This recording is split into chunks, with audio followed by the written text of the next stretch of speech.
Senator Kedder. Yes, thank you very much, Mr Acting Deputy President. And Senator Georgiou, in his second reading speech, makes reference to the fact that there are countries such as Canada, the UK and Sorry, the EU. Senator Kedder, just one moment. Could I just check that your microphone is working? I'm getting a thumbs up. Okay, please proceed. Keep going. And he indicates that... There we go. Oh, yeah, there we are.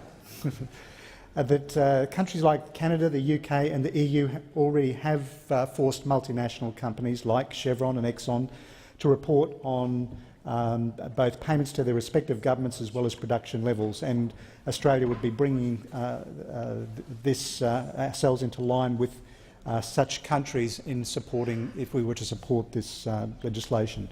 Now, Mr Acting Deputy President, if we really wanted to be fair dinkum about the issue of transparency, what we should be doing is looking at the issue of the Extractive Industries Transparency Initiative.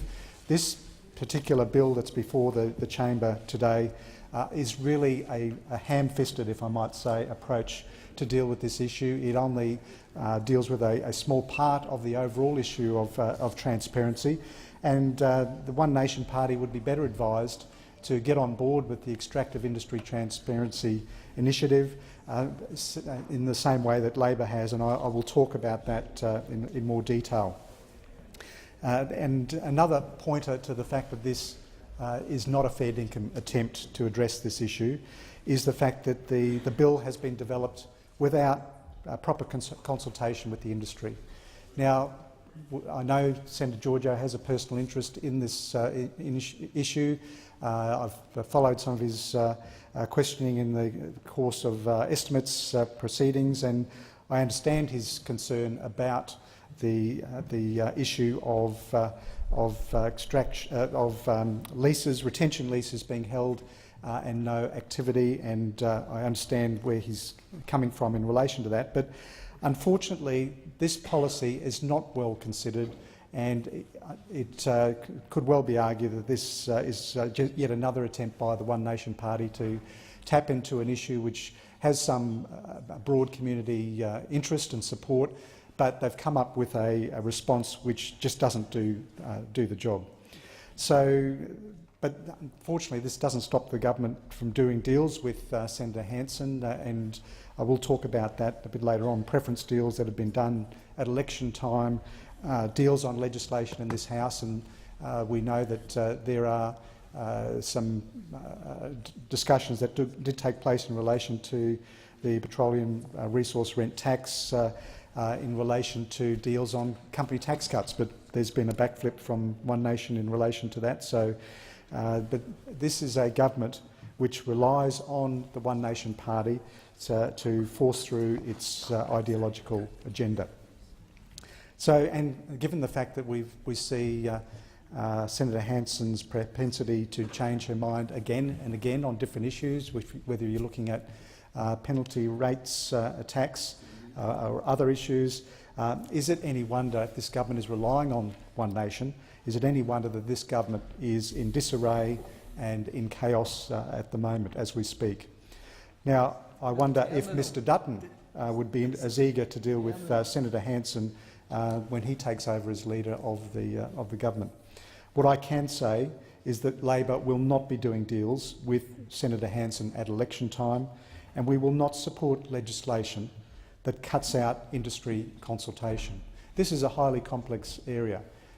The petroleum resource rent tax and other taxes that apply to the extractive industries, it is a legitimate matter for public interest and public concern, and it deserves a well-considered policy response, and unfortunately the bill that we have before us is nothing like that. We will not support this type of legislation, these types of stunts. Senator Hanson likes to talk the talk when it comes to cracking down on corporate tax dodgers, and she might think that this is one way to go about it, but we know that this is a stunt. This bill reveals a fundamental misunderstanding of the way our tax system works, how revenue is collected, how the role of the National Offshore Petroleum Titles Administrator operates, and how the offshore resources industry works. We know that with the NOPTA, as it's called, it is a titles administrator. It is not equipped to be reporting on these types of issues. Now, there's a range of shortcomings in the bill that have already been dealt with by some of my colleagues, and it really I don't want to dwell on that or duplicate many of the arguments that have been used, but I think it is worth repeating that the bill would require offshore resources companies to provide information that either doesn't exist or can't be provided, such as information about tax paid on a licence-by-licence basis. We know that we don't have information being collected on that basis. Licence fees, which the bill seeks to make public, are already published by the Commonwealth Offshore Titles Administrator, and the bill would seek information about royalties and tax paid on revenue earned by retention leases. And as has been previously indicated, a retention lease, by definition, is not a resource that's producing revenue, and in many instances it might never become economic to develop it. So it's a lease that's there to retain an asset whilst doing the work to make the development stack up. And so companies don't pay royalties or tax on retention leases because there's nothing to pay royalties or tax on. So this, I think, is a pretty fundamental example of the nature of the bill, and that it's ill-considered. And it demonstrates, once again, a real failure to understand the role of the Offshore Titles Administrator. And it's interesting that this bill would extend NOPTA's powers beyond the powers that are currently held by the ATO. And so the Titles Administrator is not the appropriate place for this function to be located. It's quite clearly a responsibility, or should be a responsibility, of the ATO. They are clearly best placed to collect and report that information. But as I've said, we do support greater transparency, and I will talk more about that. But whilst this government's busy tearing itself apart, the One Nation Party takes advantage of that. Labor is getting on with the job. Unlike the One Nation Party, we listen to industry. We actively consult with industry. We are on the ground developing policies that will work, like the extractive industries disclosure regime. We support greater tax transparency, not just for the extractive industry, but for all industries. But we don't support a two-tiered system. And it's another shortcoming of this bill, that it seeks to treat offshore companies in a different way to onshore extractive industries. So that's a distinction that I think is we wouldn't support. We are going to crack down on corporate tax dodging across all industries. But again, this particular bill is not the right way to go about it. So our alternative approach is the extractive industries disclosure regime, which would, this policy includes both large oil and gas companies as well as mining companies, and it's a much more comprehensive approach than that which is set out in this legislation. And our approach derives from the global Publish What You Pay initiative. This was launched in 2002 in the United Kingdom by civil society organisations. Many governments, including the European Union, UK and Canada, have all enacted legislation requiring the disclosure of payments to governments by extractive industries companies. And I think in his way, Senator Georgiou was alluding to this in his second reading speech, but as I've indicated earlier, The approach that this One Nation bill takes is ham-fisted and doesn't take a holistic approach to the issue. The extractive industries payment disclosure regime aims to encourage financial transparency in the extractive industries by placing rules and regulations on oil, gas and mining.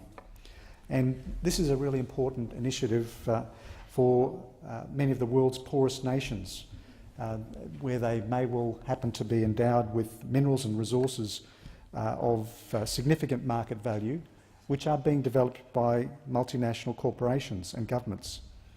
And despite years of mining and development in some of these very poor nations around the world, they are not benefiting as fully as they could. And Senator Singh has referred to Timor-Leste, Papua New Guinea, Solomon Islands. These countries have multi-billion-dollar resource projects that are operated by multinational companies, and yet these are the nations which are continuing to fall short of Millennium Development Goals and ought to have equitable economic growth. And it should also be said that this lack of transparency also has the other effect of sheltering corruption. So, and what we are trying to see is a situation where countries receive a fair return for their commodities so that they can build the infrastructure and the institutions that they need to support sustainable economic growth.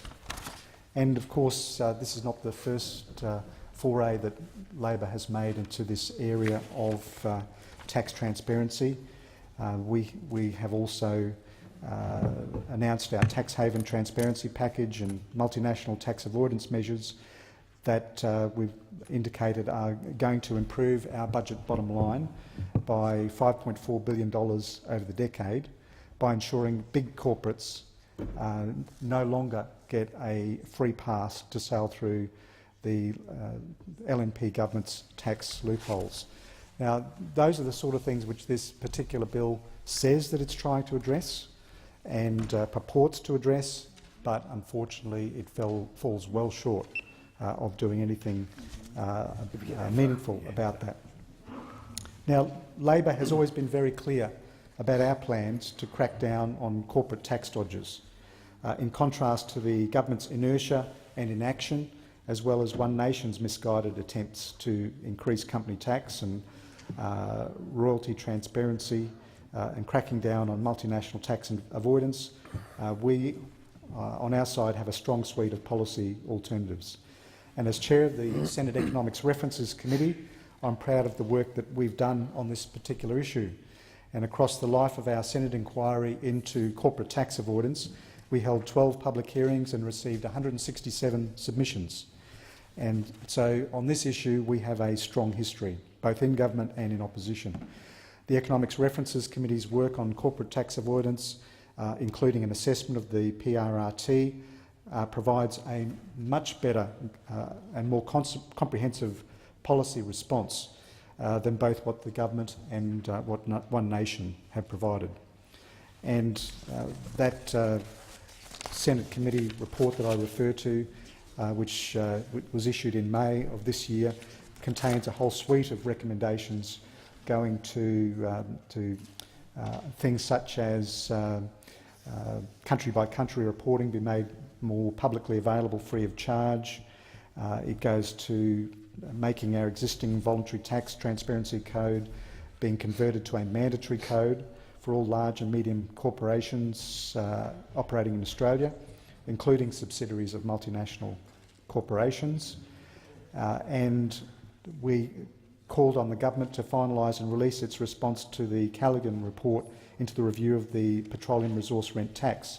I note that that response is yet to be provided.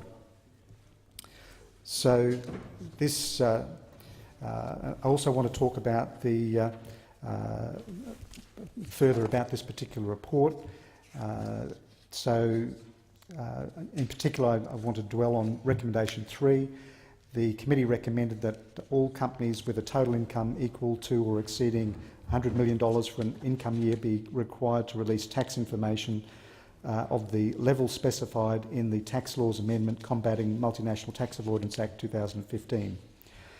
And let's not forget that coalition senators came out in support of this recommendation, and this is in sharp contrast to the events of 2015, where the coalition disgracefully raised the threshold for private companies to $200 million, taking 2/3 of private firms out of the disclosure process. And Labor voted against this measure, a vote that the coalition untruthfully misrepresent as opposing the multinational anti-avoidance law, which is not correct. This dodgy deal took 2/3 of the private companies out of the spotlight and back into the darkness. Recommendation 4 of that Senate inquiry report talks about the public register of ultimate beneficial ownership that includes companies, trusts and other corporate structures. This is an important initiative to increase transparency and visibility in this sector. And recommendation 5 was that the government require all companies, trusts and other financial entities with income above a certain amount to lodge general purpose financial statements with the Australian Securities and Investment Commission. All too often we're seeing the special purposes reports being issued, which may well be within the law, but it certainly hinders the level of visibility and accountability of these companies. I've talked about the country-by-country reporting, and on the issue of loopholes, we have policies which go to the thin capitalisation, which is set out in recommendation 1 of that report, and we recommend that those thin capitalisation rules be amended so that the worldwide gearing ratio is the only method by which interest-related deductions should be calculated for the purpose of tax treatment in Australia. On the issue of transfer pricing, this is another really important area for public scrutiny. Our committee recommended that the government undertake an independent review into the detriment to Australian tax revenue that arises from current tax transfer pricing regime, and to explore options to modify the rules to ensure multinational enterprises make the appropriate contribution to Australian tax revenue. We also inquired into the effectiveness of the PRRT, as I've mentioned, and we had companies like Chevron and Exxon and others appear before the committee. And I can't leave the opportunity, while we're talking about those particular companies, and I know that Senator Georgiou has raised those 2 companies as an example. There's a range of issues that we should be looking at. We know that arising out of our Senate hearing in Melbourne back in March of this year, that ExxonMobil has said that it will not pay corporate tax in Australia until 2021. Now, Mr Acting Deputy President, that might be the state of the law at the moment, but it certainly is an issue that the average person in the street finds very difficult to understand, and it's very hard to defend a multinational company that is making a lot of revenue in this country but not contributing to the Commonwealth's coffers so that we can pay for the hospitals and provide the services to ordinary Australians that are required. And all of this at the same time, we know that within ExxonMobil we have harsh labour practices going on. I took the opportunity to visit the Longford site where there's a long-running dispute where the workers there were put onto a substandard agreement that cut their pay by 30%. Allowances were reduced, annual leave was reduced, loadings were significantly cut. So workers there are refusing to accept the 30% pay cut. So these are the sort of practices that are going on. There's a need to change the rules in this regard, and these companies should be held to account. But in conclusion, what I want to say is that it's clear that this week the government is in absolute chaos, and I urge the senators left in the One Nation Party to have a good look at our policy. Your time has expired.